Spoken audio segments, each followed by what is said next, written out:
Team Casimero may isinagawang paunang selebrasyon dahil may good news na napakalapit na napaparating. Vincent Asulabio, it's round 1, bagsak, ikot at gapang ang nangyari sa kanya sa kamay ng World Boxing Council Bantamweight World Champion na po na si Junto Nakatani. Hindi pa rin susukuan ang inaasam-asam na world title belt.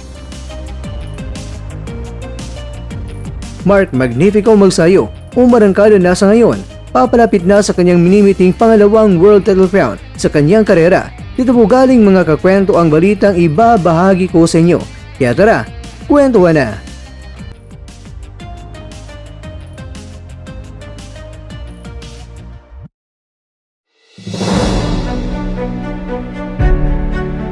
Sa dinami-raming mga batikos, panghila pababa at tila ba ang ilan na hindi pa rin nagustuhan ang nagawa ng angas ng Pinas sa Japan, kung may ilang mga Hapon na bumilib dahil sa mapangwasak talaga na taglay na lakas ng Cuadro Alas, Real Casimero, dahil kahit na dead rated sa laban ay kaya pa rin gawing times 10 ang lakas para tulukan sa round 1 ang kalabang si Saul Sanchez.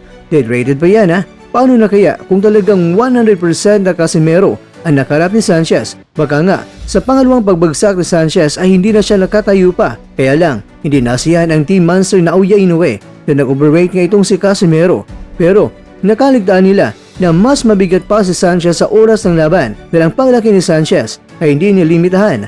Ayon nga sa iba, kung nag-overweight si Casimero at walang rehydration clause o walang limitasyon ng timbang ni Casimero pagkatapos ng weigh-in, ay dapat lang talaga na hindi maging proud ang Team Casimero dahil walang ibang dahilan sa malahalimaw na knockout power kundi dahil nag-overweight si Casimero kaya sobrang lamang sa lakas. Pero dahil kontrolado ang timbang ni Casimero kahit na nag-overweight siya ay doon na siguro nataranta ang Team Inoue at sinabing iba na yan sa Japan ng isang taon. Pero sa likod ng ganitong mga tilaba, hindi umaayon ang panahon sa Team Casimero.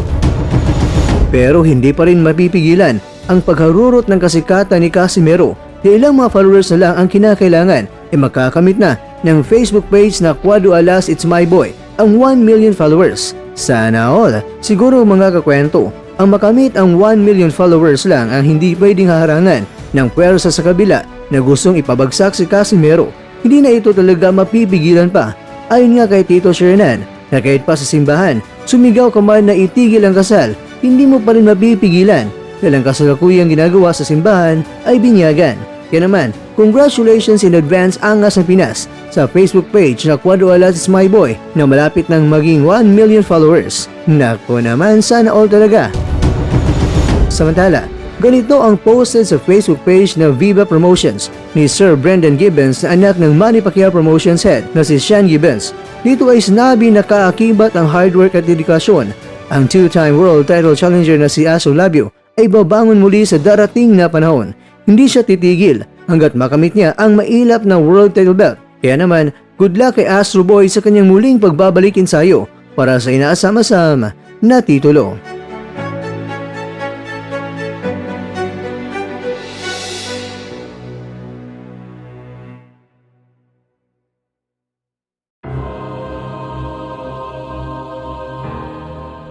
Mga kakwento, good news naman kay Mark Magnifico Magsayo dahil nasa rank number 4 pa rin si Magsayo sa world ranking sa super featherweight ng WBO.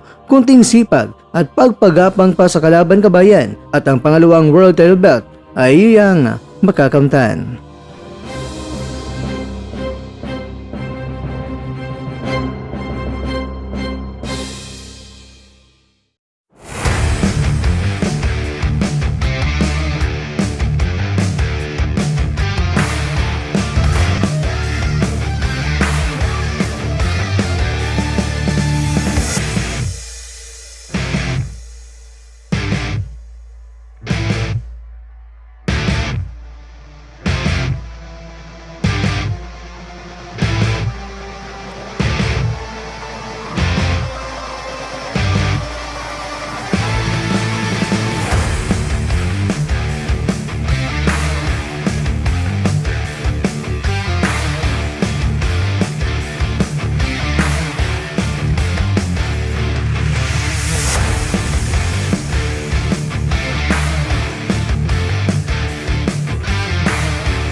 At dyan nagtatapos ang ating kwento.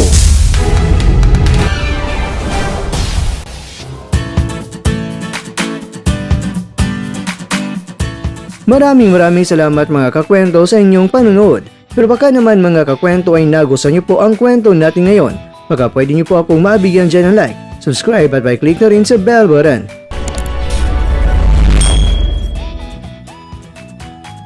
Pero bago tayo matapos mga kwento ay syempre, shoutout po muna tayo dyan sa ating mga kakwento.